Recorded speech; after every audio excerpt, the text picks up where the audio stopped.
All right, y'all. I was having some technical difficulties, so I've never had to do that before. So I stopped the video I was on because my thing failed and I had to stop it, and I think it kind of threw it off, so it was off sync. So I stopped it. I'm gonna still post that point. I'm not gonna preach those points. I'm still gonna post that to the page, but then I'm gonna go ahead and do this other video as well. So I have 2 videos this week, and you have to watch both of them to get the whole thing. So I apologize for that. Hopefully don't confuse you on what's going on, but I'm going to continue the lesson. I just stopped that video, and hopefully this one will be more in sync than the other one was.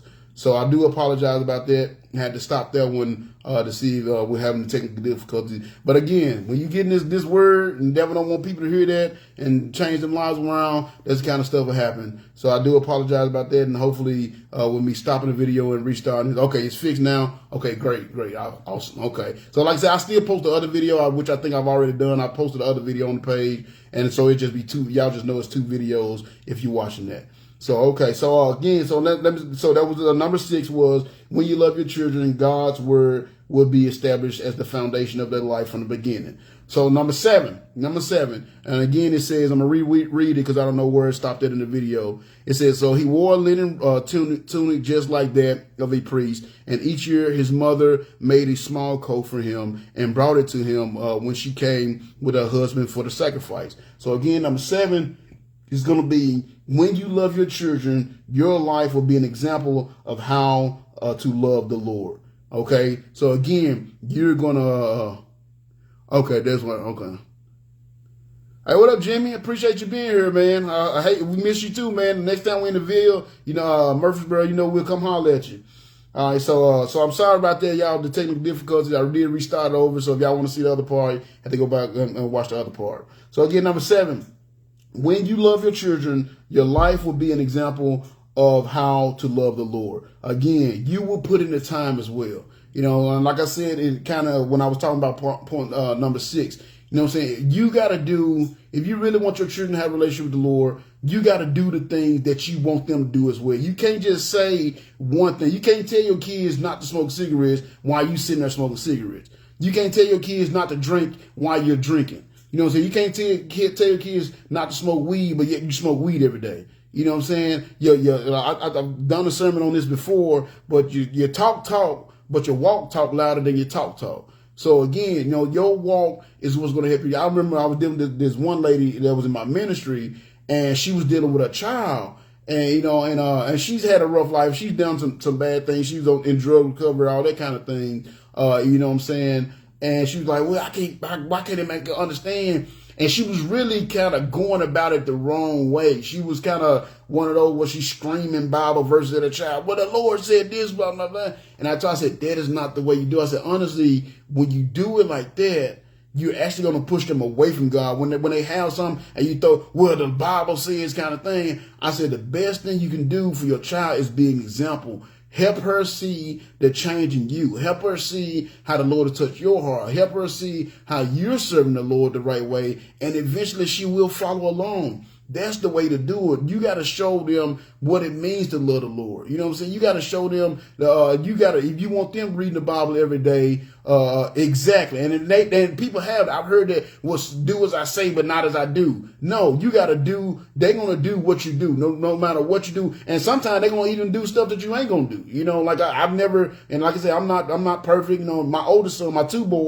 youngest boys, they did come at the house. They've had their moment, they product of son moment. But my oldest one, he's still out there, he's a knucklehead. Drink all the time. You know what I'm saying? Drink like a fish. And even though I did smoke weed back in the day, I've never been a drinker. You know what I'm saying? I've never been a drinker. So I don't know where he got that from. So even though I didn't do that, he still picked it up. But I did have other elements that was in there. Because that's the thing with sin. When you bring sin in your house, it ain't just like, well, I brought this sin in, so that's the one that's going to, you know what I'm saying? When you bring sin into your house, it's just opening up the whole world of sin to those children. So, he saw me doing stuff that I wasn't supposed to be doing, and now he's doing stuff that he's not supposed to be doing. Even though drinking is legal, he take it beyond the legal limit. Trust me. You know what I'm saying? So, and it's something I work with him on, kind of thing, and he knows how I feel about it. But at the same time, he got to make his own decision as a man. I just continue to pray for him, kind of thing. You know what I'm saying? But the thing is, though, you got to be an example. And it works. Again, these things work, man. That's why I love the Bible. That's why I follow the Bible, because these things work.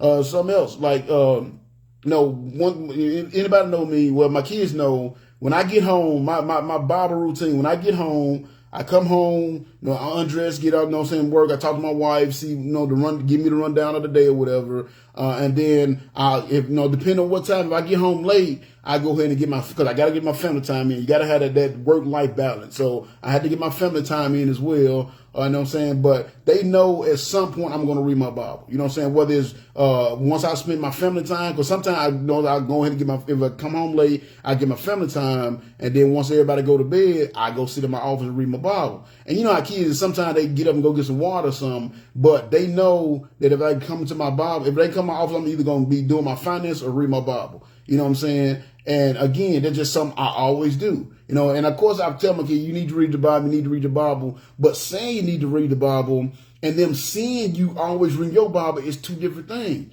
And now, since for instance, with my middle son, since I moved back home, he's the only other person, like everybody else, most folks stay clear of my office. But my son, he's a little autistic, so he don't understand boundaries, which I'm cool with. But every time I go in the office, so I go in the office, and guess what? His Bible in the office on my desk, right where I was reading my Bible at. This thing gonna give me a headache all night, I see. But his Bible, he's there, he's reading his Bible. His Bible's open. Reading his Bible. Sometimes I go in my daughter's room, she reads her Bible on her phone. So I go in there, because like something I told y'all I do last week, I don't let them keep their phones overnight. So I go into the room to go collect the phone, say, hold on, I'm almost done reading my Bible. And I like, well, what chapter you in? I just see if she just lying to keep her phone. And she was like, oh, I'm in Matthew, blah, blah, blah, blah. And she like, Dad, I didn't know this was to happen. You know what I'm saying? And she does it every night. And one time, I like, why do you read your, I asked her, I was kind of messing with her, like, why do you wait till the last minute to read your Bible? She said, ain't that what you do right before you go to bed? I'm like, yes, yeah, well, I like to read my Bible right before I go to bed. You see what I'm saying? So there's something she picked up. Why? Because I was being an example to her. You know what I'm saying? Me reading my Bible every night before I go to bed was something she saw me do. Not just something I said I did. It's something that she saw me do, so she picked it up. So if you want your kids living a good life, if you want your kids not drinking, if you want your kids not out here fornicating and having sex with everybody that comes along, you want your kids to be in church, then you have to do those things. You see what I'm saying? And if you love your children, you will make those sacrifices. You will do what it takes to make sure that you're in church every Sunday. You will do what it takes to make sure you're out there reading your Bible every day. You will do what it takes to be out there soul winning like you're supposed to. I'm telling you, like I said, my kids, they know I read my Bible because, like I said, when I'm in my office, that's what I'm doing. You know what I'm saying? They know I go to church because they in church with me every Sunday. I give them one day off, but Sunday morning, Sunday night, and Wednesday night, or in church. Matter of fact, y'all see I'm in a different setting. I had to do some traveling for work this week. That's why I'm in another setting. You know what I'm saying? So I had to take a flight out of Nashville yesterday, but my flight left like early. It was like I had to leave the house like 8 o'clock to catch my flight. So I didn't make it to church Sunday morning. So, and show you, not to brag, but to show you how diligent I am about going to church. Then my daughter actually Dad, when your flight leave? She's like, you got to leave today. And I'm like, yeah. She said, when your flight? I said, well, I got to leave here. Hey, she said, you're not going to church? You know what I mean? She was just shocked that I wasn't going to church because I don't miss church. It got to be something really, just out of my that I can't control that it keep me from going to church. But I'm not just laying around the house, oh man, I don't feel like that, I'm not going to church. You know what I'm saying? Like I said, I had to travel. That was the flight that I was getting. I need to be down here at a certain time, and the flight that was leaving, I had to get there at a certain time, so I had to miss church. But guess what? I got down here, got settled into my hotel, and I went to church Sunday night. So I missed Sunday morning, but I didn't miss Sunday night. You see what I'm saying? I'm diligent about that. My kids know, you know what I'm saying? They can always almost set their clock on. You ain't got to ask me where I'm going to be at Sunday morning. They know I'm going to be in church. What up, Ashton? I'm glad you made it in. You see, I had some problems on the other videos, so I'm glad you didn't make it in this one. But you know what I'm saying? Sunday night, they don't have to ask where Dad is at because they know Dad is going to be at church. Wednesday night, they don't have to ask where I'm at. They know I'm going to be at church. Saturday, they don't have to ask where I'm at because they know I'm going to be out soul winning. You see what I'm saying? And my kids, they've been soul winning with me. You know what I'm saying? Every Saturday. Matter of fact, we used to all go every Saturday, but now, so I take, because of COVID and since COVID here, I only take one at a time. That way we ain't got a huge group of people. But you know what I'm saying? So they rotate. I like this past Saturday, my brother Zach went with me. So next Saturday, my daughter Gabrielle is going to be her turn. You know what I'm saying? I want them to go soul winning, so I go soul winning. I want them to be in church and have a relationship with the Lord, so I have a relationship with the Lord. I don't want them to drink, so I don't drink. I don't want them to smoke weed, so I don't want to smoke weed, even though I want to. I ain't gonna lie, I do want to, but I don't. I don't want them smoking weed. Plus, it'll keep me from serving the Lord. You see what I'm saying? So that's what we got to understand, parent. We got to stop this, like Nikki said earlier, we got to stop this do I say, not as I do parenting. And whatever you want your child to do, you have to make the sacrifice and put in the time to do those same things. You know what I'm saying? You got to make sure that you're doing those things that you want them to do, and you're not doing those things you don't want them to do. That's the only way they're going to really learn. They learn more about what they see us do than what they see us say. Because honestly, and I mean, y'all might got the best kids in the world, but they don't pay attention to half of the stuff we say. You know what I'm saying? Unless it's something bad, then they all ears. You know, you say some bad stuff, some cursing words, or you gossiping or something about somebody, they all ears. But if just giving them instruction, do this, do this, do this, that happens to go in one ear and out the other. You see what I'm saying? So if you really want them to catch on, you got to do it yourself. You see what I'm saying? That's what my boys told when they moved back. Man, Dad, I've got out everything that you taught me. I've seen you do. I see now it ain't working. You know, it ain't working. I live my life doing what I want to do, and it hasn't worked for me. I got to get back. I need to get back to the house so I can start following your example again. That's basically what they told me. So that's what you got to do. You got to be an example. You got to be an example of how to love the Lord. So if you want them to do it, then you should be doing it yourself. And if you don't want them to do it, then you shouldn't be doing it. That's what you got to do. So number 7, and we see here with this family, it says, no, he wore this, each year his mother made this coat for him, and she brought it to him when they came for the sacrifice.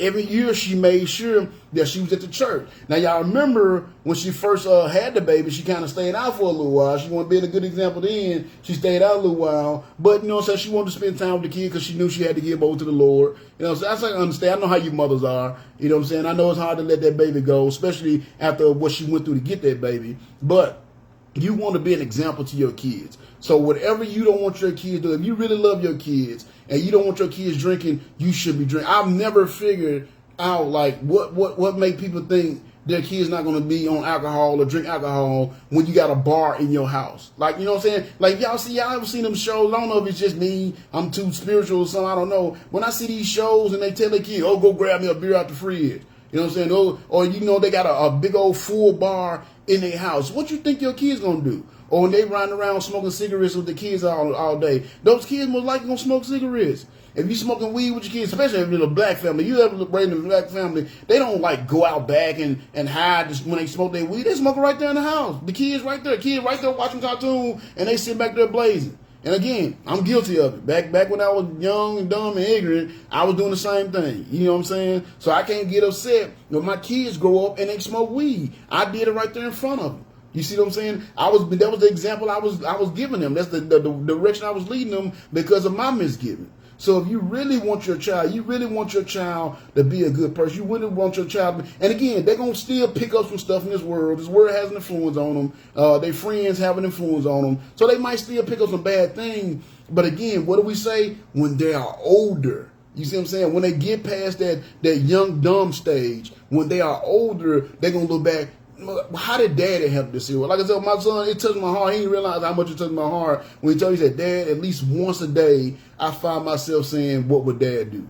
You know what I'm saying? At least once a day, I find myself saying, how would my dad handle this situation? See, why? Because I lived as an example of what they do. I didn't beat it over their head. You know what I'm saying? Yes, there was certain things they had to do. It was no negotiating. There was certain things you're going to do. You're going to go to church. You're going to participate in the Bible studies and all that. But everything else that they learned from me, they learned from me by watching me. Not because I just beat over their head, not because I yelled at them and drilled in their head. I did it myself. They saw what I was doing. They saw what I did. They saw how my life is going. They decided they want to replicate that, and they just started following my example. And that's the best way to show your kids that you love them. Yes, like I said, I would love to smoke weed. I don't think I hide that from anybody. I would love to smoke weed, but I don't because I know the negative effect that it can have on my children. You see what I'm saying? I don't drink because I know the negative effect it can have on my children. You know what I'm saying? Even like I said, I don't drink, and my son still dealing with the drinking problem. So imagine what it'd be like if I did drink. So again, if you really love your children, you're going to be willing to put in the time to serve God so they'll know what it means to really serve God. You're going to make the sacrifice to give up those worldly things that you want to give into, so they'll know they don't need to get into those worldly things. You see what I'm saying? You're going to put in the time and the effort, or you're going to make the sacrifice to show them that you love them. Saying that you love them is not loving them. Giving them everything is not loving them. Saying yes to everything they want to do is not loving them. But making that sacrifice and putting that time to show them what it means to love the Lord and serve the Lord, that shows them that you really love them. And that's the lesson. That's the training of the child. That's the lessons and the thing they're going to remember when they get old, just like it says over in Proverbs 22:6. So number 7. When you love your children, number 6 was when you love your children, God's word will be established as the foundation of their life from the beginning. Number 7, when you love your children, your life will be an example of how to love the Lord. And again, you will put that time in and make sure you make those sacrifices to guide them in the direction that they need to go. So then next verse it says, so before they return, so because it's talking about the mom and the dad, once again, it said before they returned, this after they came and made the sacrifice. So before they went back home, now again, they had to travel to do this. So this one just like I'm finna go to the church. They had to actually travel. So it said before they returned home, Eli would bless Elkanah and his wife and say, "May the Lord give you other children to take the place of this one she gave to the Lord." So of course, she gave Samuel to the Lord. So he said, so that's the prayer, like, with the Lord bless. Remember, at first she couldn't have children. And y'all remember the whole thing just real quick. She couldn't have children, and she was all depressed because of it. She went to the church, prayed, and the Lord gave her the child, and eventually gave the child back to the Lord. So then that's why Eli, he would pray for her, that the Lord would give her more children to take the place of this one that she gave to the Lord. So number 8 is going to be this. When you love your children, this is something you'll do. If you're not doing this, I'm letting you know right now, if you're not doing this, you don't really love your children. When you love your children, you will pray for them to be used of God. That should be the ultimate goal of your kid's life. You know what I'm saying? We have this, I wanted to be a doctor. I wanted to be a scientist. Like me, I'm a chemist. I would love for my children to be chemists. You know what I'm saying? I would love for them to be just into something we had to talk about. But I've never once pushed chemistry toward them.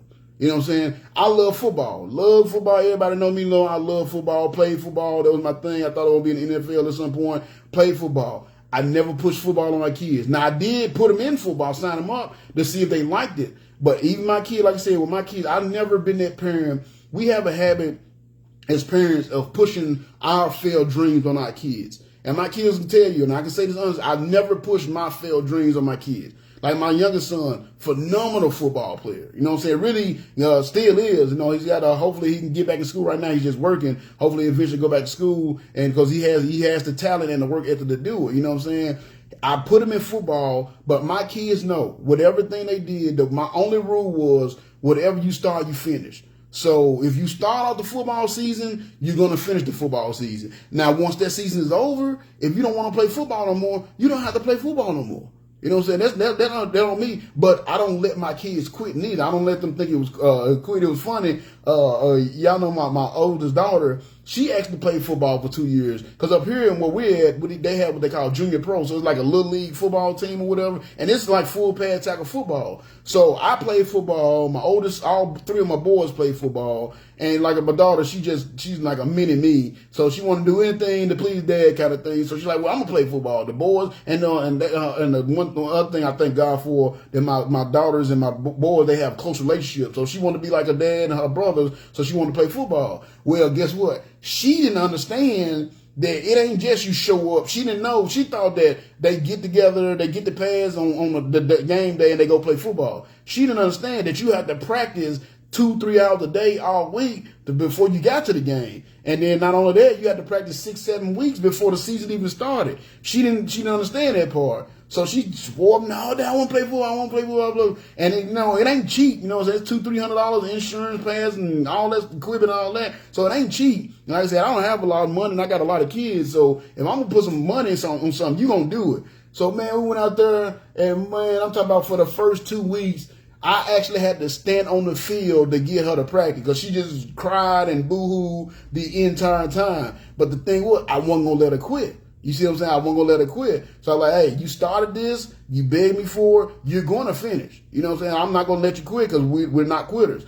So, man, I mean, she cried and boo-hooed every day. And when they had to run laps, I had to run holding her hand to get her to run. I mean, it was insane. But about 3-4 weeks in, she finally got the hang of it. And I was able to actually just drop off and practice and leave. And she ended up loving it. Like the coach, buddy of mine named Money Mayberry, great coach, phenomenal. Everybody in the town loved him. I mean, he was coach just about every kid in the town at some point. And he was just real good working with her. And the thing I liked the most, he didn't treat her like, oh, she's a girl, so I'm not going to have her do that. He treated her the same way. You want to get on this field? Get your butt in there. All the drills the boys did, she had to do. I mean, he treated her just like he did everybody. And she loved that. And she ended up being like really good at it. You know what I'm saying? And so she finished out the season. Guess what? She played the next season. She actually like, I want to play next season. So she played 2 seasons. She played football for 2 seasons. And then the 3rd season, she was too old to play on the junior pro team. So she had to actually play for the school. And the coach he didn't want no girl to play for the school because he was like, blah, blah. So he really kind of discouraged her from playing, which it kind of made me mad about that. But I mean, you know, so she ended up not playing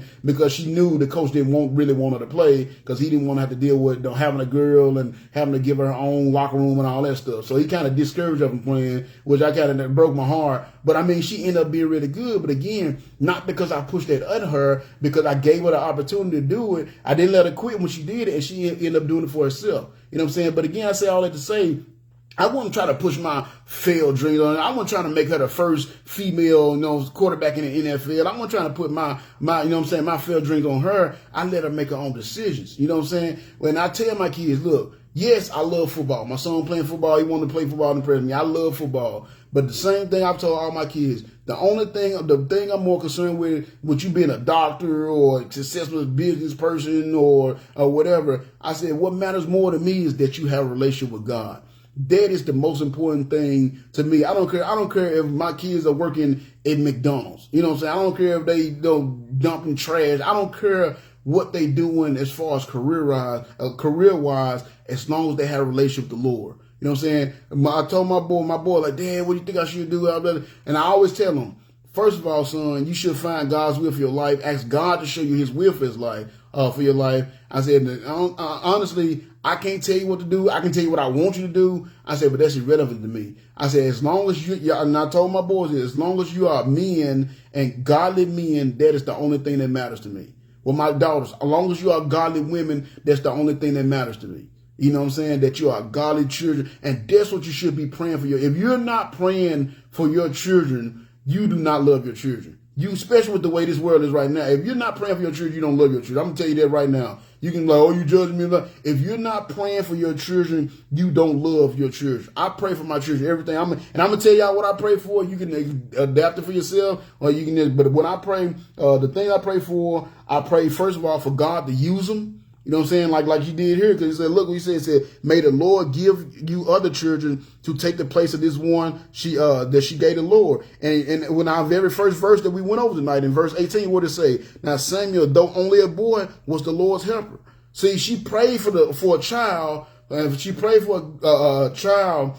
She prayed for a child. She told God that if he gave her a child, that he can use that child. And she did exactly what she said. And that's what she did. She prayed for God to use her child. You should be praying for God to use your children. Because if God uses your children, I don't care what, like I said, I don't care what they're doing. If they're being used by God, that's the most successful they're going to be.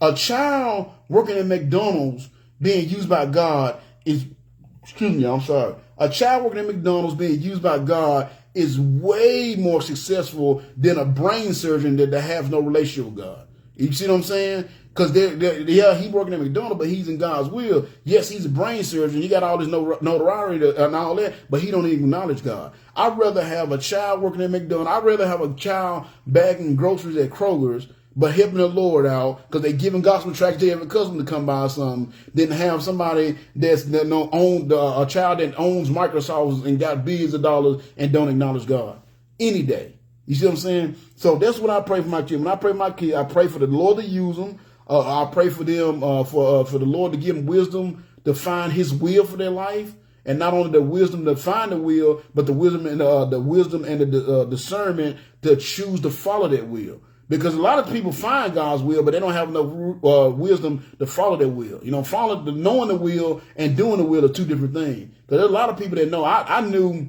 I understand the idea that I should have been serving the Lord from the beginning, and like I said, I went 6 years doing what I want to do. So not only, so when I pray for him for his will, find the will, and then have the wisdom to follow his will. I pray for that every day. These are things that I pray for my kids for. Every time I pray for my kids, which I do every day, these are the things I pray. I pray for God to use them. I pray for them to find his will and have the wisdom to follow his will. I pray for them to have the wisdom to have the discernment to choose who they spend their time with and what they spend their time doing. That's a very important thing right there. If you love your children, you should be praying for the people in their lives, because you cannot watch them 24/7. You cannot, even with technology today, you cannot watch them 24/7. You do not know who all they're hanging with, and you don't know who the ones they hang with, the kind of things they're telling them. Because they might be, they might have a little friend, and we all got them kids that we know we don't want our kids around, and then we have them kids we want our kids to be around. But we understand something. Even the kids we want our kids to be around, they might be able to play their part with us, like, oh, that's a good kid. And then when your kid off somewhere, they got them doing all kind of stuff he ain't supposed to do. You see what I'm saying? You can't watch them. You're not with them 24 hours a day. But guess what? God is. God is always with them. So that's something I pray for my kids. Lord, please give them the wisdom to find your will, but more importantly, give them the wisdom on who they let in their life, who they spend their time with, and that's how I pray for who they spend their time in, and what they who they spend their time with, and what they spend their time doing. That's very important, because that's going to have an influence on their life, which direction their life is going to go.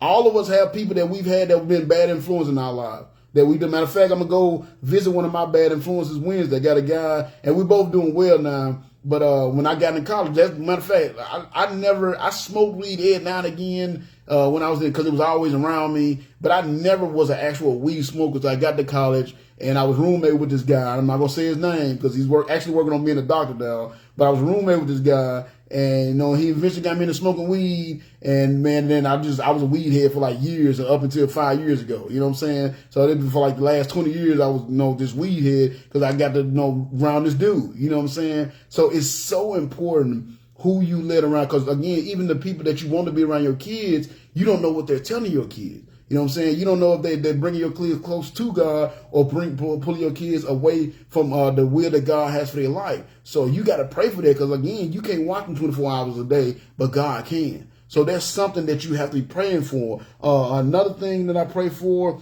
and this is one, I got this one for Job. I never thought about this before until I read the book of Job. So this is something I do. I pray for God to have mercy on them if they've ever cursed God in their hearts, or if they ever did anything to turn away from God's will. Now, I can't pray for God to forgive them. You know what I'm saying? We can't pray for God. If you want forgiveness, you got to go to God yourself. I can't pray for God to forgive them, but I do pray that God will have mercy on them if they've made a bad decision and they got out of the will of God. And I also pray that God will give them the wisdom to come back in the fold once they if they stray away. You see what I'm saying? That's how I do that prayer. I can't pray for God to forgive them. You know what I'm saying? Because their forgiveness is not going to be contingent upon my prayer. Their forgiveness is going to be contingent upon them realizing that they made a bad decision or went the wrong way, and asking God with a repentant heart to forgive them. That's the only way they can be forgiven. You know what I'm saying? Because what did he say? The father, they can't pay for the sins of the son, and the son can't pay for the sins of the father. Every man got to pay for their own sins. But I do pray that God will have mercy on them, you know what I'm saying, if they have made that bad decision. And I pray that if they have made that decision where they curse God in their heart, that the Lord will bring them back to him. You know what I'm saying? Show them the error of their ways and bring them back.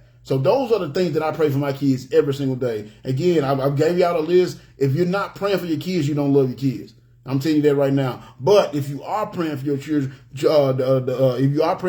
shows your children. Those are the things that show you again. And I'm telling y'all all this because these are things that I know. Another thing that my son said, I know I'm bringing up my younger son a lot because a lot of the stuff that I'm talking about tonight, I've dealt with him. You know what I'm saying? Another thing, when he came, when he was out there and they was living crazy, doing all kind of, they was wilding out. They was wilding out for a minute. Like I said, a couple of years they was wilding out. And they was in several situations where they could have ended up dead or in jail. They was in some bad situations. Like I said, they was wilding out. And I remember talking to my son, and they told me this, and they're like, Dad, please continue this before he moved back to the house. He said, keep praying for us because I feel it. That's what I was told. They like, keep praying for us, I can feel it. There was several situations we've been in that we should not have made it out of. And the way we made it out of it was, you can't describe it other than saying God was there. And these, like I said, these are the words they told me. This has come out of their mouth. I didn't get on and be like, oh, I'm praying for you all the time. I didn't even say nothing about it. They knew I was praying for them because of the way the life was going and the situation they was ended up in and the situation they were able to make out of. And my son told me, he said, Dad, you know what I'm saying? I hear, like I said, you know, doing stuff I know I'm not supposed to be doing. I'm not reading my Bible like I'm supposed to do and all that. He said, but keep praying for me because I feel it. You know, he said there's several times I've been in bad situations that would have been really bad had you not been praying for me. And that's what they told, praying. And I told him, I always pray for y'all. I pray for y'all every day. It's very important. You got to cover your kids. If you really love your kids, you're not going to send your kids out into this world. You're not going to send your kids out of that door without some kind of prayer on them. That's why, matter of fact, when I was doing the Bible studies, when they were younger and they were all going to school, we did Bible studies before they went to school. That was the perfect way to start the day. You know, they had to be up at they had to be at the bus at a certain time. So I would get up and see again, I had to make that sacrifice. Because in order for me to get up and have a Bible study with them, I had to get up like 2-3 hours earlier than I really had to. I didn't have to be at work until later, but I got up 2-3 hours earlier. I got up early enough to do my Bible study with them before they went out the door, because I wanted to cover them in prayer before they went out in that world. You know what I'm saying? Why? Because I loved them. I was willing to make that sacrifice, and that's what I'm talking about. If you're not willing to make that sacrifice, then make sure they had a good, close relationship with the Lord. If you're not really make that sacrifice, then make sure they covered in prayer every day, then you don't really love your kids. But if you do love your kids, you will do that. You would pray again. If you love your children, like I said, this is what you're going to pray. The goal for their life should be to be godly people. Like I said, yes, I would love my son to be a footballer. I would love that. You know what I'm saying? I would love my daughter to be a CEO. I would love all those things, but that's not my goal for their life. I would love nothing more than for them to be preachers. You know what I'm saying? When I pray for my daughter, I pray that they are good. You know, this is the general prayer I pray for all of my kids. Then I got individual prayers. And the one individual prayer I pray for my daughters is that when they do become interested in men, I pray that they find the right one. But more importantly, I pray that they be that Proverbs 31 woman. You know, that woman that talks about in Proverbs 31, the woman that takes care of her house. I pray that they're good, godly women. When they do start getting interested in boys, again, they find the right one, but they be right themselves. Those are things that I pray for. So you got to pray for your kids. If you love your kids, you're going to be praying for your kids. And that's what happened here. You're going to be praying for them to be, more important to be, most important to be used by God, but make sure they had a relationship with God. Like I said, the thing I pray for my kids, again, y'all write them down. Make sure you're doing this. I pray for them God to use them. I pray for them to be used by God. I pray for them to find His will and to have the wisdom to follow His will. I pray for them to have the wisdom of who they spend their time with and what they spend their time doing. And I pray that for them to have God have mercy on them if they ever done something stupid enough to curse God in their heart. You know what I'm saying? Those are the things I pray for my kids. Those are the general. That's what I pray for all of them. Then, like I said, I got individual ones that I pray for. Some I have to pray for harder than others. Like my oldest son, I pray for him harder than I pray for all the other ones. But the other ones, they still kind of going the right way right now. He's the only one that's been a knucklehead. Not that he's doing his own doing plumbing work, paying his own bills, all that. He's not in jail, but at the same time, he's still not doing what he's supposed to do as well. You know what I'm saying? He's still especially with the drinking thing. So all you can do really is so much you can teach your child. There's only so much training up you can do. You know what I'm saying? But then at some point, you just got to put them in God's hand. You know what I'm saying? Don't give up. Not that I gave up on them. There's just nothing else I can do other than pray. Pray is the only thing you do. And you might say, well, prayer, you ain't doing nothing. I'm telling you something about the power of prayer. Prayer can do anything that God can do. And that's what people tend to forget. That's why prayer is so important. Anything that God can do, you know what I'm saying, the prayer can do. And that's why it's so important to make sure you're praying for your kids. And if you really love your kids, you will be praying for your kids. So number 8, when you love your children, you will pray for them to be used of God. That's number 8. And we saw here where, you know what I'm saying, she definitely, and like you said, she didn't pray to say it necessarily in this verse, but y'all remember when she was going through the situation when we did 2-3 weeks ago when we first started this series in 1 Samuel, that's what she was praying for. Lord, give me a kid. That's what she said. Lord, give me a kid so I can give him to you. You see what I'm saying? So before he was even born, I didn't even think about that. Before he was even born, she was already praying praying for him to be used by the Lord. And guess what? He is. He's going to end up being the first prophet in the nation of Israel in a long time. And he's going to end up being the one that's going to anoint the first king that Israel's going to ever have. Why? Because he had a mama that was praying for him to be used of God. So if you love your kids, when you love your kids, you're going to be praying for your kids. So then the next verse, it says, verse 21, it says, and the Lord gave Hannah 3 sons and 2 daughters. And meanwhile, Samuel grew up in the presence of the Lord. So number 9 is this: when you love your children, they will grow up in the presence of the Lord continually. That's the key, continually. See, excuse me, and not to mention, y'all remember too, I told y'all this, we finally got to it when we were first looking at the lesson on Hannah, how she was praying for the Lord and all that, and the Lord blessed her. And we remember a couple of weeks ago, we went to the lesson, the prayer that she did after the Lord had blessed her. And I told her, like, that's why the Lord blessed her, because she was serious about it. You know what I'm saying? Now we see that he blessed her even further, because he gave her, she went from having no kids, but because she took the problem to the Lord, she ended up having, said, 3 more sons and 2 daughters. So she went from no kids to 6 kids. Why? Because she gave it to the Lord. She wholeheartedly went to the Lord and let the Lord solve her problem. But it says Samuel grew up in the presence of the Lord. In other words, he grew up in the presence of the Lord. In other words, he was around God all the time. So it kind of goes back to what I was talking about of being an example. You know what I'm saying? If you're around God all the time, then guess what? Your kids are going to be around God all the time. You know what I'm saying? If you just go to church on Sunday and that's the only time y'all around God, that's not enough. You see what I'm saying? You got to serve God every day. A lot of people do that. They had it, I go to church every Sunday. And that's just good enough. That's not enough. They got to be in the presence of God. This is something you got to do every day. If the only time you get around God is on Sunday, then you don't have a relationship with God that you think you have. You know, I've told y'all before, y'all know, y'all heard me say it a million times. And again, it's not a bragging thing. It's 3 things I do every day.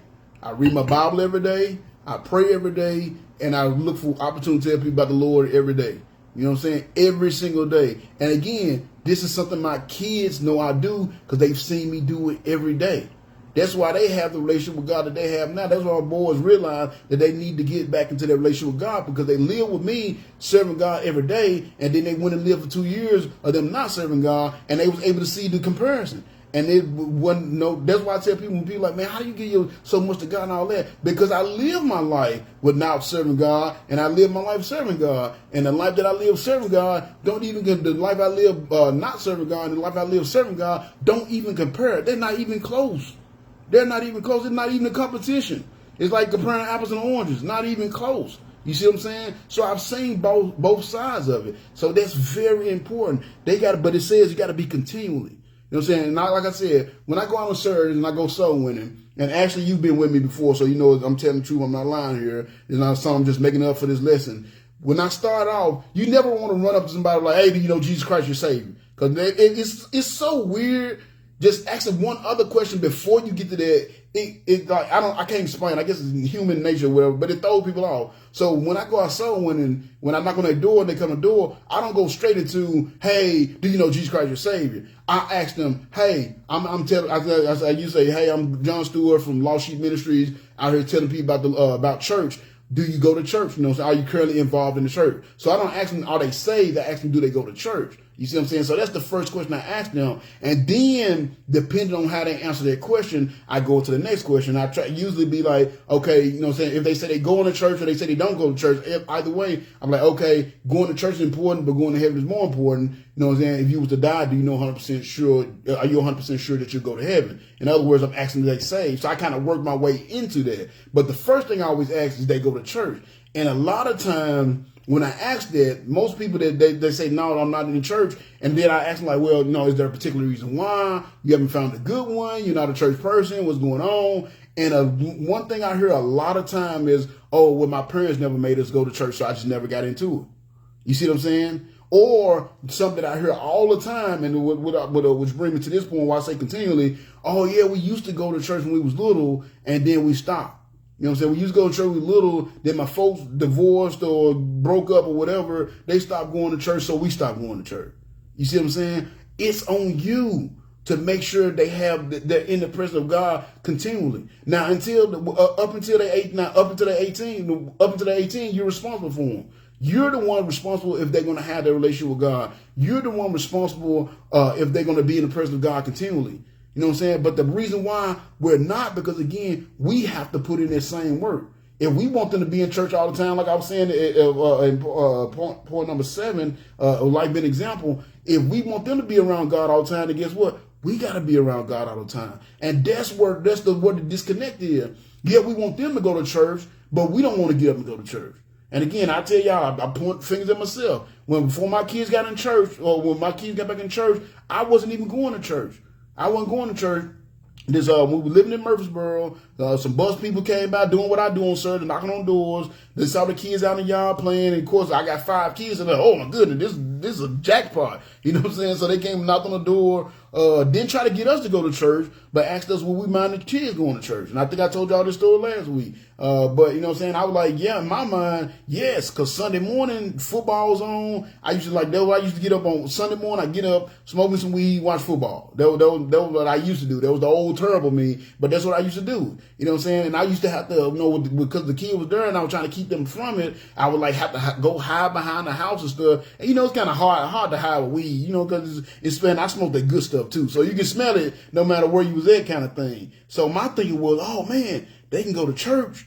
And then while they at church, I can go ahead and get my smoking in and be, mellowed out watching the game before they even get back, and they'll never know the difference. So that's how we got back in church, because I was just trying to basically push them off on somebody else. So, you know what I'm saying? So I can have football. Now, watch football and be high. But thank God that they actually love the church to the point where they wanted to go every Sunday. You know what I'm saying? We didn't push on. They actually wanted to go, every Sunday. So they started going to church every Sunday. And then eventually, as they went, a couple of months later, my oldest son got saved, and we went and got baptized. Of course, I wanted to be there for that. And then, the next one got saved, got baptized. So by the time the third one got saved and wanted to get baptized, we went for the baptizing. It finally hit me like, hey, this thing will work much better if you take your butt to church. You know what I'm saying? If you was there, if y'all served as a family, it'll make, and I would tell y'all this. And again, I'm not just saying this for this lesson. I'm not just saying this to be hyper spiritual. My family really became a family when we started going to church together every Sunday.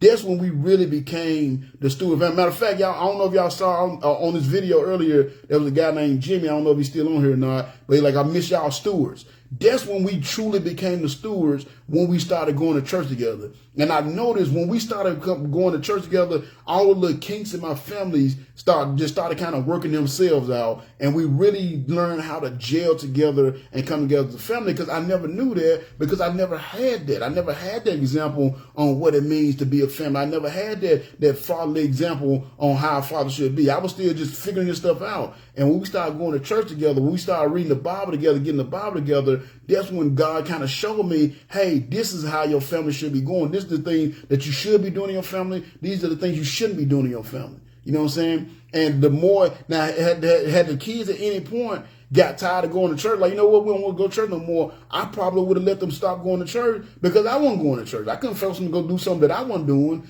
But once I started going myself, it was like, if I'm going, you going. You know what I'm saying? And like I said, ever since then, that was been, what? About 12, it's probably been about 14 years.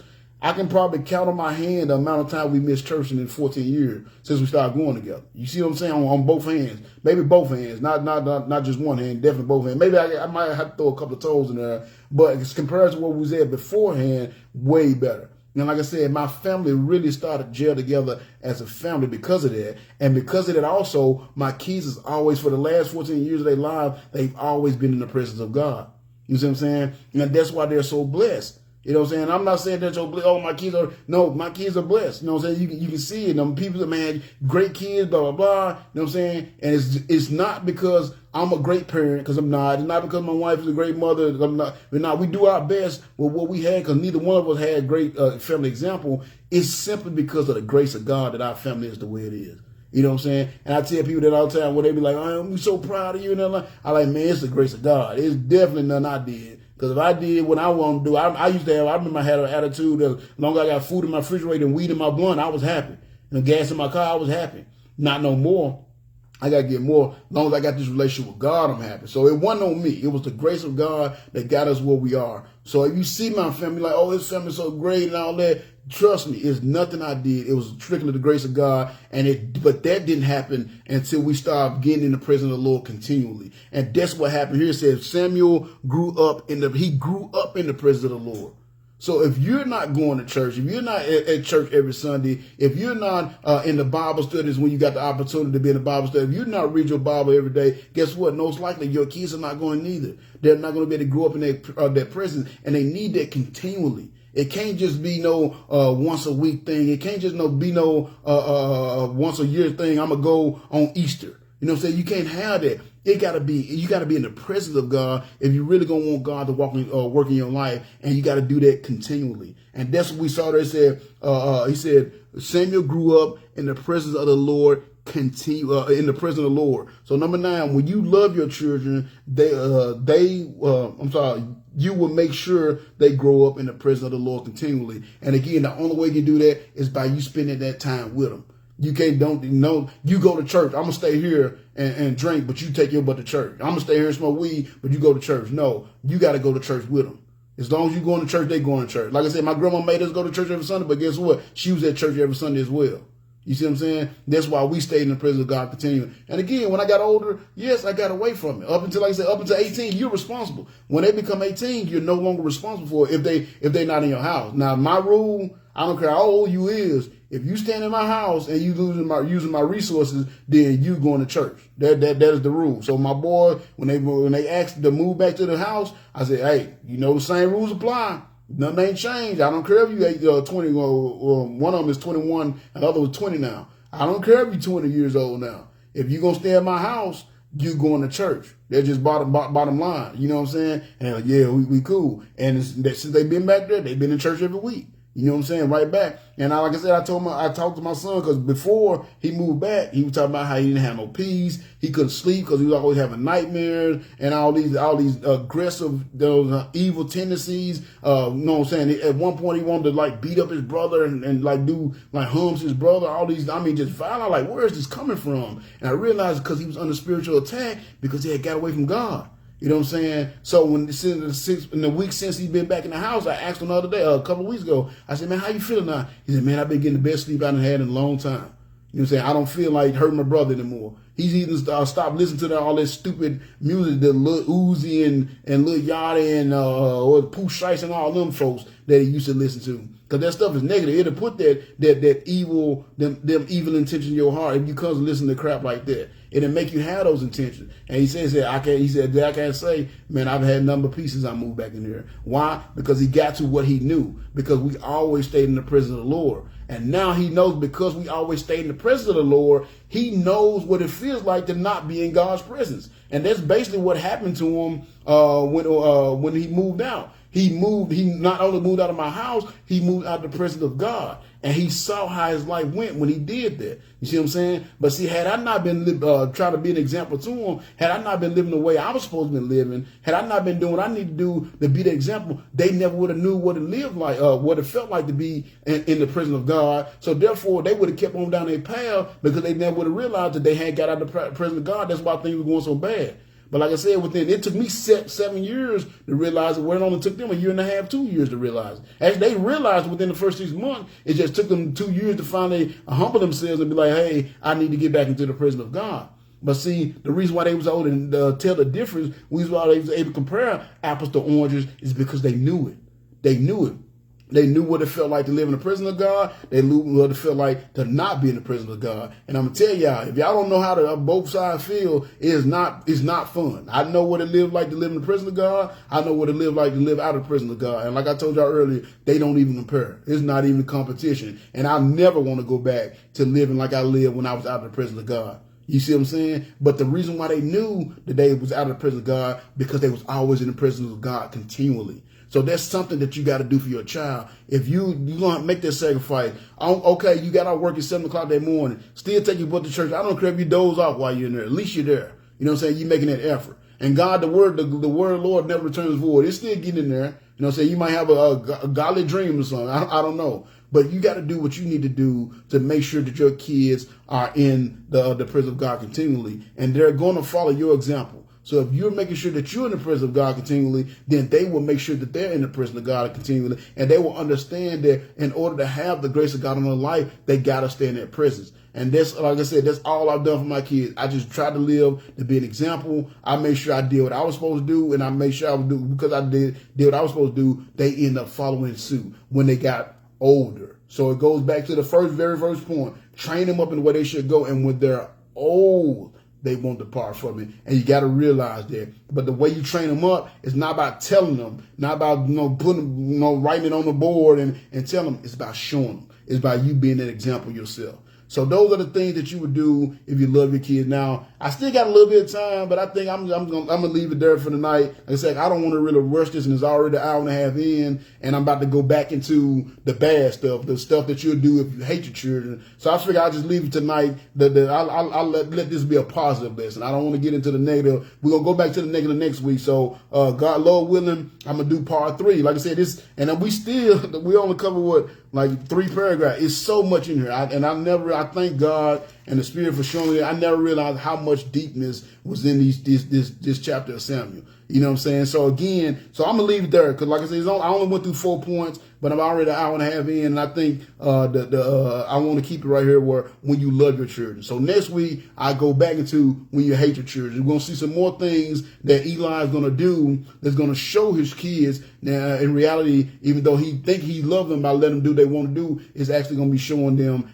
subconsciously that he hates them. So we're gonna end up right there. So number 6 again. If you love your kids, when you love your children, God's word will be established as the foundation of their life from the beginning. Number 7, when you love your children, your life will be an example of how to love the Lord. Number 8, when you love your children, you will pray for God to use them. And number 9, when you love your children, they will grow up in the presence of the Lord continually. That's the key, continually. So that's going to be it. I'm going to go ahead and stop right there for the night, y'all. Thank y'all for joining me again. Sorry about the technical difficulties. If y'all just joined in and y'all didn't catch the very beginning, like the first 20, 30 minutes, it was on another video. And my phone, again, y'all notice I've had to catch it a couple of times. My little thing that I hold my phone up with, it kept on tripping on me, and it kept on trying to tip over. So I kind of messed the video up, and I had to stop it, and then I restarted back where we had left off. So you actually got to watch both videos to get the whole lesson if you didn't come in that first 30 minutes. So Ms. Nikki, thank you for being here. I definitely appreciate you being here. Ashley, thank you for coming in as well. And I pray that this lesson will help you guys to see what you do. Again,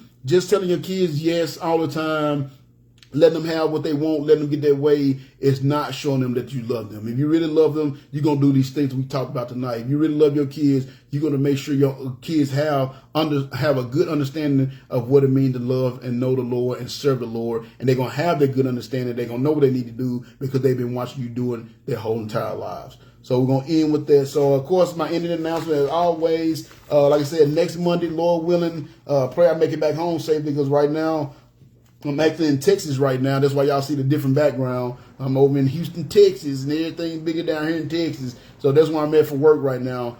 So y'all pray for my traveling mercies, but God willing, I make it back home safely. Next Monday, we're going to continue through this lesson. Like I said, I'm not going to rush it. However long it might take me honestly, it might take me another 2-3 weeks before I get all the way through it. So I hope y'all will stay with me through the whole series. But Lord willing, I come back and we're going to go jump back into things that you would do when you hate your children. That's the game plan for next Monday at 7 o'clock. So y'all join me for that.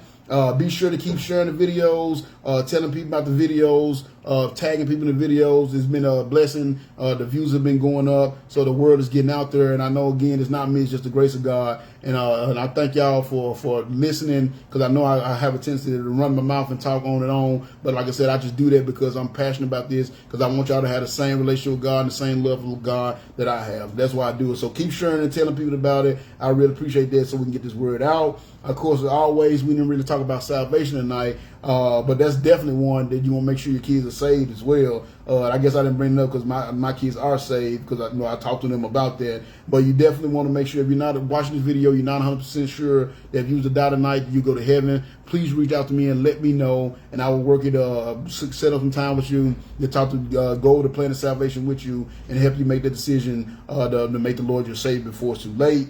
Of course, if there's any kind of spiritual counseling you need, any question about the Bible that you don't have, that you have, please reach out to me and let me know. And again, I set some time on my schedule so we can go over that. And always, I'm still, since I'm out of time, I haven't got all my latest YouTube, I think my last 4 I'm short on. But I do got all the other ones on there. So you want to go catch some of my old sermons. This is my YouTube page right here, God's Servant / Lost Sheep Ministry. Make sure you go on there, subscribe to us, so whenever I do post videos, you can see them. But if you watch them on Facebook, there's no point. It's the exact same thing, unless you just enjoyed the lesson so much that you want to see it again. But I just basically take them on here. I post them on my page here, but I also post them on YouTube as well, just so they're easy to find. Because y'all know, like last week was my birthday, so I got all kind of posts on my birthday, and people always tag me in memes and stuff. So it might be hard to find the video you're looking for on my Facebook page, but it's a lot easier on YouTube. That's why I use both of them. But again, I thank y'all so much for joining me tonight. Hope you enjoyed the lesson. Again, hopefully you saw something that you was doing that was telling kids you hate them, so you're going to change your ways, or you saw something that you wasn't doing that you would be doing if you really love your kids, and now you're going to put in your heart to do that thing. So I pray that y'all will do that tonight. Do that. I pray the Lord will touch your heart, and I just pray that everybody be safe. So I'm going to go ahead and pray, and I'm going to get out of here. Dear Lord, Heavenly Father, thank you so much once again for giving us another wonderful lesson tonight, Lord. Thank you so much for just giving me this wisdom, Lord, and giving me the opportunity to share it with everybody. That's why I talk so long. I mean, I don't think it's fair that people can go watch a 2-3 hour movie, Marvel movie, 3-4 hour Marvel movie, and not bat an eye at it, but they tell me I need to preach under an hour so I can keep people's attention. And you know what I'm saying? I'm actually giving them something that can enrich their life and enrich their relationship with you. And that's why I do what I do. And it's just, I thank you for putting this word on my heart the way you do and giving me this passion for your word the way you do. And like I said, I believe it's so much. I have so much passion because I've seen what life is like without you. And I've seen what life is like with you. And there's no comparison, Lord. And I thank you for everything you put me through so I can see these things and have this wisdom and give me the want to share this wisdom with others, Lord. So I just thank you for this lesson tonight. Pray this lesson will touch the hearts of those that need to hear it. Maybe having struggling with some parenting issues, wondering where they're going wrong. And I'm hoping these lessons to help them see where they're going wrong and what they really need to do if they really truly love their kids, Lord. So keep everybody safe. Continue to be with this ministry. Keep your hand upon us. Continue to help us grow, prosper, reach out in the community, change the lives of others, capture the lost souls of men. Continue to watch over me and my family. Keep us encouraged in the work so we don't get weary and well-doing, and keep going forward, doing the work that you have us to do our part to honor and glorify your name, actively build your kingdom, and turn the heart of this world back to you. I pray you be with all my ministry members, Lord, all those that's giving their time to listen in tonight, Lord. It's such an encouragement to me. I pray you be with them all. Give them your power, love, and wisdom over any problem that's going on in their lives that's keeping them from doing the work that they need to do for you as well, Lord. And I pray you just keep your hand upon them. And a special prayer for our sister Rhonda, who's not here tonight.